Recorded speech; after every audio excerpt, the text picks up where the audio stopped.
What's up, everybody? Sean V. Bradley, president of Dealer Synergy and the creator of the Millionaire Car Salesman Group. So, I know some of you before were a little bit complaining because I was holding the phone when I was doing this, so I got me a whole car mount. You see what I'm saying? So I'm gonna be productive now. So again, this is a car mount, chilling. Anyway, I just wrote down today that, when shit happens, you've gotta just keep it moving. You know what I mean? You gotta just keep it moving. So let me kind of just share with you just some of the crazy stuff that's been going on. NADA was absolutely amazing. We crushed it at NADA. We brought on a bunch of new Dealer Synergy clients. And then, we went to the 10X Growth Con. That was absolutely amazing. But, you just have no idea. Like, people don't talk about all the crazy shit on Facebook that happens, you know what I mean? Like, that are successful. They just show people what the good stuff is. Okay, so my daughter, as you guys know, Tiana, just started working at a dealership. We just bought her a brand new 2018, 2019, whatever the hell it was, Jeep Renegade. While I was at in Miami for Cardone's 10X Growth Con, I got a call from my daughter, hysterical crying. She got into a bad car accident. Somebody hit her, and they just totaled, the brand new car that she only had for a couple of weeks. So she's 19 years old, and of course, the accident freaked her out. She's safe, and so Daddy was basically just like, listen, it's just a car. Don't worry about it. That's what insurance is for.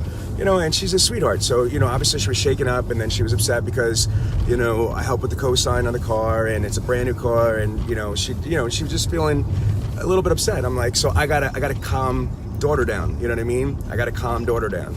And so I'm dealing with that.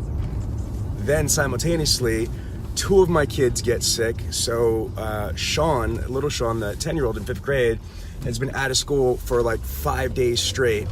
So, which is totally wreaked a lot of crazy havoc in there, which got the 5-year-old sick.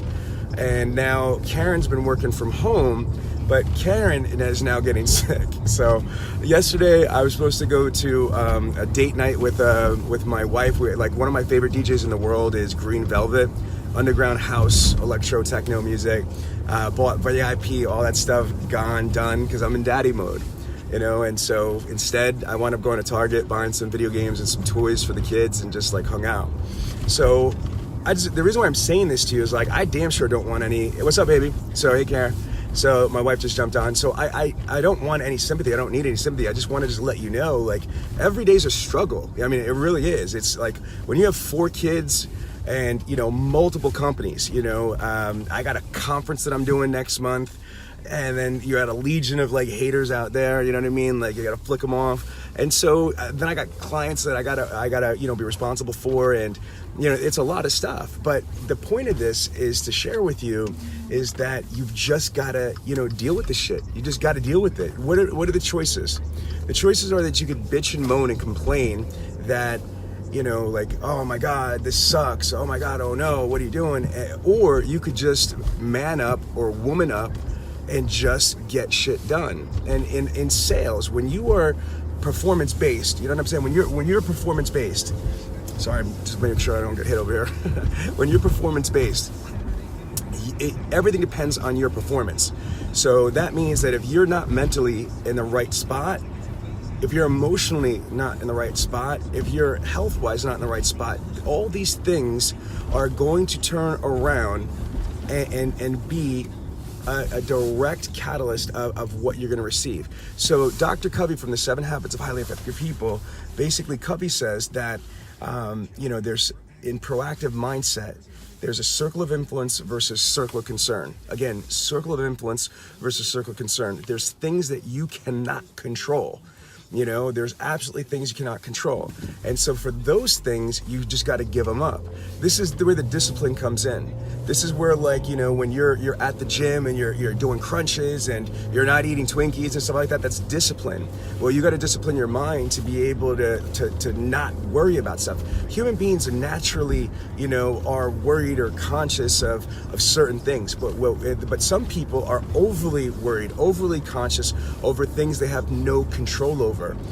For example, there's nothing that I personally can do, if I'm gonna turn around and be realistic about things with my kids being sick. I can't turn around and change that. But what I can do is take them to the doctor. I can turn around and make sure that they've got their medicine. I can make sure that they're comfortable. I can make sure that, Karen's at home taking care of them. I can't do anything. So for me, obsessing and worrying about, oh my God, how did they get sick? It's not productive. What I need to do is make sure that everything that I can control in that situation is being controlled to the best of the ability, proactively, reactively, etc. And then what I need to absolutely, Tammy, no Twinkies. And then what I got to do is basically focus on what I can control. The things that we can control are attitudes, thoughts, actions, and behaviors. So what's going through my mind is, okay, I need to turn around and make sure that I'm handling what I've got to handle for my employees, for my clients. I got to get all the details out for this conference. I've got all these things going down. Does that make sense? And so I just wanted to just kind of share my personal experiences as they happen, because I'm always watching on Facebook and the internet, like, other successful people that just show the successful side of stuff. You know what I mean? That it's just the jet planes, the cars, the money, the clothes, the girls, the whatever, the boys. And the reality is that, yeah, that shit is great, but how do you think you get there? You know what I mean? Like the struggle, the everyday life. How do you juggle, 4 kids, additional family members? How do you juggle, a marriage? How do you juggle multiple companies? How do you juggle all of that without going fucking crazy and without, just wanting to just like crawl up and like, and sometimes, like, I don't ever crawl up, but sometimes again, I'm like, Sometimes, I swear to God, I wish that I was a general manager or a GSM. I'd rather be a GSM and just make, $1 million or $2 million and just like chill and let other people deal with the bullshit of the business. You know what I mean? But then 30 seconds go by, I'm like, nah, I love being me too much. But those thoughts go through my head all the time. Are you kidding me? I mean, seriously, like, think about it. Think about what I do for a living. I mean, like, that's what my insurance was for the first couple of years when I started my company. I'm like, if this shit doesn't work out, I could just sell cars. And I'd be, because I was a beast at it when I did it. So especially all the stuff I know now, oh my God. And all the resources I have now, I'd be like a 200 car a month guy. I'm kidding. I'm exaggerating. But my point being is that I go through those things too. I go through those moments. And then, I also am like blessed because I've got a staff of people. I've got over 20 employees. I've got tons of technology and resources. I got an amazing family. And so there's people that don't have that. And I get that because at certain parts of my life, I didn't have any of that stuff. The family part too, any of that stuff. So the advice is this.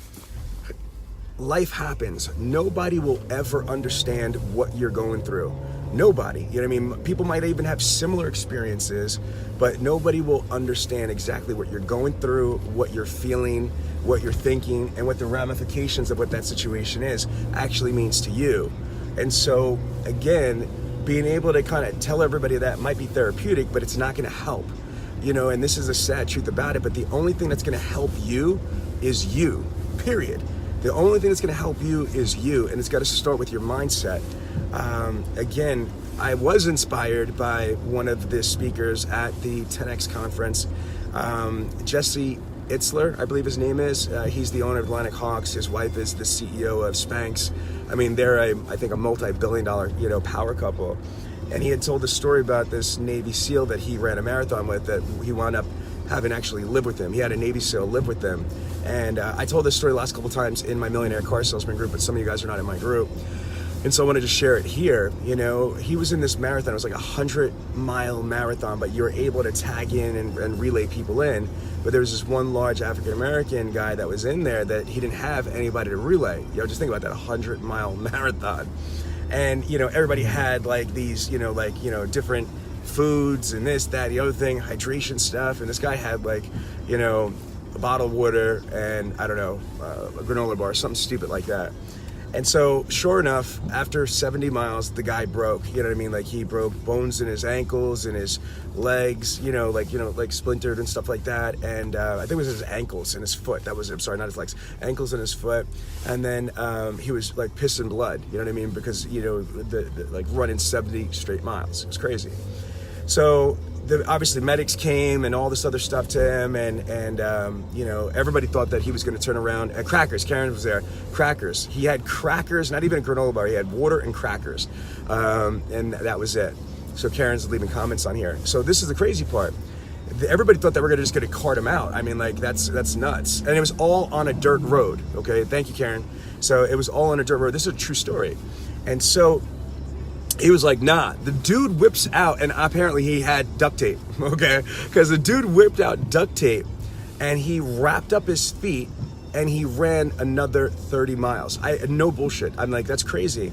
And so this guy, Jesse, turned around and went to the guy and said, listen, who are you? And who does that? And so he explained, he had his own story, but he was a Navy SEAL. He was a combat Navy SEAL, and he had said there's something called the 40% rule. And the 40% rule is that when you think that you're done, when you think that your body's done and you cannot do anymore, when your mind shuts down and says you're not capable anymore, guess what? There's 40% more left. 40%. Not 4%, not 10%, not 20%. Holy crap. 40% more. And, the guy, obviously, is extremely wealthy, said, listen, he's like, I want you to come live with me. And this is what the Navy SEAL said. Navy SEAL guy looked at him and said, little white man, if you're crazy enough to turn around and ask me to come fucking live with you, I'm crazy enough to come fucking live with you. True story. And everybody in the crowd, like 25,000 people that heard this story, just like roared laughing. And but the moral of that is, when you think that you are done, you're not done. When there's people, it makes me emotional when I think about it. There's people that have no arms and no legs. They're all over YouTube. I'm serious. They're professional speakers that are walking around on their stumps. And I'm not trying to be funny, so don't you dare laugh at this shit. I'm just trying to tell you, like, when there's a will, there's a way. Like, human beings are resilient. Do you understand that? They've survived atrocities. Dr. Viktor Frankl, he wrote The Man's Meaning, of Life. Dr. Stephen Covey wrote about him in The 7 Habits of Highly Effective People. This is a man that, was in a Nazi concentration camp. Okay, just, think about that for a second. This guy was in a Nazi concentration camp, and, he had an epiphany. He had said, while the Nazis were torturing him, he said, you know what? They can torture me, they can hurt me, but they cannot take my heart or my soul. They cannot break my mind. And so as he was being tortured, he actually turned around and would project, he would turn around and say, he would just pretend, okay, what it was like when he was out. Like, he would project when the war was over and he was at a concentration camp, he would be back in the university teaching his students, about the atrocities of hate and war and what it means. And so Dr. Covey says, from stimulus to response, you have the freedom to choose. Whether it's somebody attacking you or it's an emotional, from stimulus to response, we have the freedom to choose. And I know that myself, and I choose sometimes to ignore it because I'm human. But if you think about this, if people are that resilient to overcome Nazi concentration camps, like literally, like Dr. Viktor Frankl, who wrote one of the most amazing books, Man's Meaning of Life, just think about what we're capable of, what we're capable of surviving, what we're capable of persevering through. Do you know what I'm saying? And I'm not minimizing anything in any way, shape, or form, but what I'm trying to just say is that, from what that Navy SEAL had said, there's the 40% rule. When you think that you cannot take any more, you cannot take any more of the bullshit of, the aggravation, of the disappointment, of the frustrations, of the no's, of you can't do it, of life, of whatever happens to you, you're wrong. You have 40% more left in you. Now, Michael Engel just jumped in. What's up, brother? Much respect. You got to catch this. This is really good. This is something you might want to even play in one of the sales meetings for your people. But I've seen, I'm in the National Speakers Association. I've seen professional speakers that are, complete, quadriplegics that are inspiring people. On YouTube, that's why I love social media. It's just amazing what we're able to see that you might not have normally had exposure to. For example, there's people that have no arms that are painting masterpieces with their feet. I can't even freaking, draw in a straight line. I mean, forget about painting a freaking masterpiece with my foot. Are you freaking crazy? So that's what I'm trying to say is when shit happens, guys, ladies and gentlemen, shit happens and you're disappointed, there's more. You've got a lot more in you. And what you've got to do is, if you're in the automotive industry, is because that's my audience and my friends and my fans and my clients are in automotive, especially when you're commission based, you've got to turn it around and just make sure that, you got to put a game face on, got to show up to work, and the show must go on. You know what I'm saying? The show must go on. I mean, like me, as a national consultant, I charge a lot of money to go on site to dealerships. So dealerships ain't trying to hear about my problems. Dealerships ain't trying to hear about my sick kids. Dealerships ain't trying to hear that. Not that they don't care, but they shouldn't care. If they're paying me a fee to go out and train their people, they don't want me training them like all mopey, like, I'm sad. It doesn't matter how good I am, how experienced I have, or what the message is, if I can't deliver it the right way. Same thing, it doesn't matter if you can sell cars, but if you're lethargic or sad, that's going to transcend. Again, body language is 55% of communication. You've got to have the right mindset if you're going to turn around and perform at optimal capacities. So again, there was multiple messages in today's meeting. First and foremost is I've got a whole car mount now. People, look, see what I'm saying? I'm good. So don't worry, I'm not gonna hit. This is just, to me, it's the same thing, and it's right there in front. So I'm driving, looking forward here. So stop texting me saying that. There you go, Eric. There you go. We're good. Now, the other message that for the people that just jumped in is that a lot of people that are successful or wealthy, they don't turn around and share the struggles and the grind. They might turn around and show you the work grind, but they don't show you the other side of things. Like, I know for a fact, like, for example, Corey Mosley is one of my very, very, very close friends, one of my closest friends, actually. And, he's got like a situation like me and my wife, like him and his wife own a national company, and again, there's other people that are out there that do the same thing, that have kids and have this and have that. But you don't see my house, and I'm this one. Oh my God! Like, I left my house. It looked like Iraq. Well, not the house part, just the blow up inside, because I got 2 sick kids and now a sick wife. And even though we have a housekeeper that comes on a weekly basis, the house is just destroyed. And I'm like, oh my God. And so that's the grind. We're all people, man, and I want to say this other thing to you. Like, if the people in my Millionaire Car Salesman group, I get calls all the time, from and people are like surprised that I answered the phone, and I'm like, why? First of all, I'm in sales, I'm in business. Of course I'm going to answer the phone, one, and second, I'm a car salesman. They're like, oh well, because you're Sean Bradley. I'm like, what the fuck are you talking about, man? Look. Here's the thing, we're all just people, straight up. You know what I mean? Like, don't get me wrong, there's stupid people and there's good people, but just because that you have money doesn't make you special, right? Just straight up. And just because you're a published author doesn't make you special. Just because you're an actor doesn't make you special, Honestly, like that, we're just all people, and sometimes people forget that shit. And again, I project, in my opinion, success, money, freedom and that type of stuff. But I hope I never convey that I'm better than anybody. You know what I mean? Emotionally, I definitely think I am the best car salesman that ever walked the face of the earth. I think I'm the best closer. I think I'm the best at what I do, but I don't think that I'm better as a human being than anybody else. I don't think that I'm better than a homeless person. I don't think I'm better than, a person that works at Wawa. Now, don't get me wrong. We all started an even playing field. But if you're a freaking asshole and you work at Wawa, you know what I mean? Then you're an asshole. Not because you work at Wawa, you're an asshole because you're an asshole. You know what I'm saying? Just like if there's millionaires or there's, actors or famous people. I mean, to me, we all start out at equal. Do you know what I'm saying? Kevin. Brother, listen to me, thank you. Like a torn ACL. Look, I got to tell you right now, I do jujitsu, Kevin. And I have back pains sometimes, you know what I mean? Like I have like serious ones. And I'm going to just share this with you too. I've been through it all where I couldn't like move like I'm training. So I hear you, bro.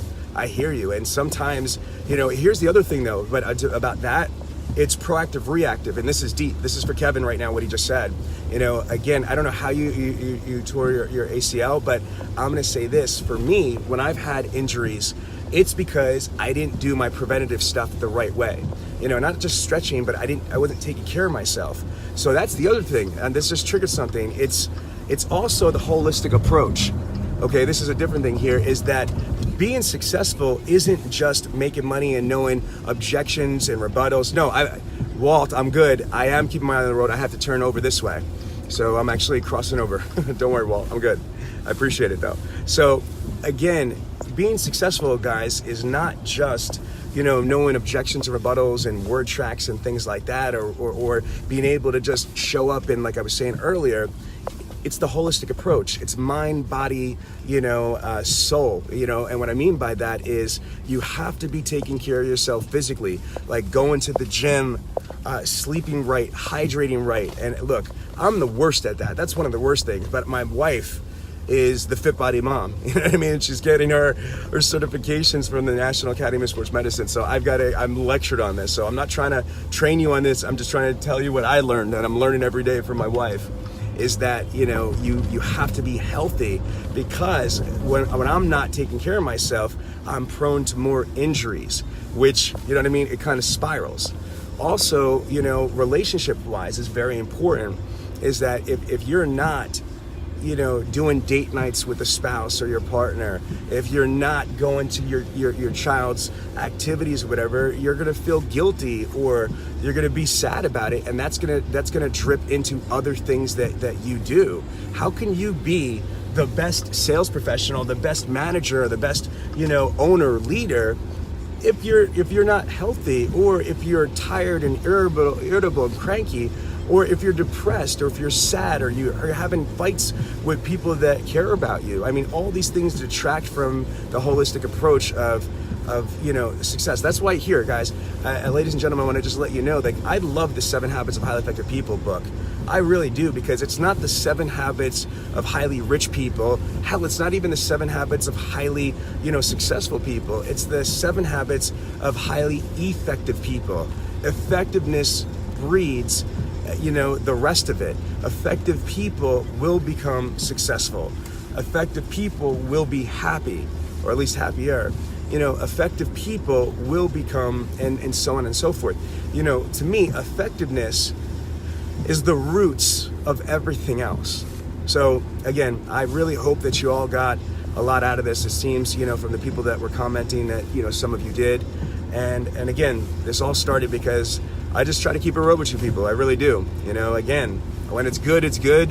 When it's great, it's great. When shit hits the fan, I want to let you know, how do I deal with it? How do I turn around and deal with, right now, 2 sick kids, a daughter that just totaled her car, that's just trying to, get a start in a brand new career, a young woman. I got an 18-year-old daughter that's, is graduating, high school, and she's got 18-year-old girl problems or situations and stuff. You know what I mean? And then I got a 5-year-old that just doesn't care about anything with the businesses, and just wants daddy to turn around and, play Fortnite figures, not even the video game. So last night, after we got back from Target, I'm literally running around doing ninja rolls. I'm 42 years old, doing ninja rolls with my Fortnite action figure with my 5-year-old. Straight up, man. And then shooting videos, because Xander Zoolander wants to be a YouTuber, to talk about his toys. So I'm probably going to post that video later. So again, this is real life, you know what I'm saying? Again, you just got to turn around, and sometimes when shit hits the fan, it's just really think about it. Focus on what you can control. If you can't control something, then let it out of your mind, because it's going to eat at you like cancer. What you can control. And what you can control is your attitudes, thoughts, actions, and behaviors.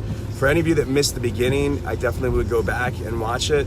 I appreciate you all. I got to turn around and cut off because I'm about to hit work. Thank you.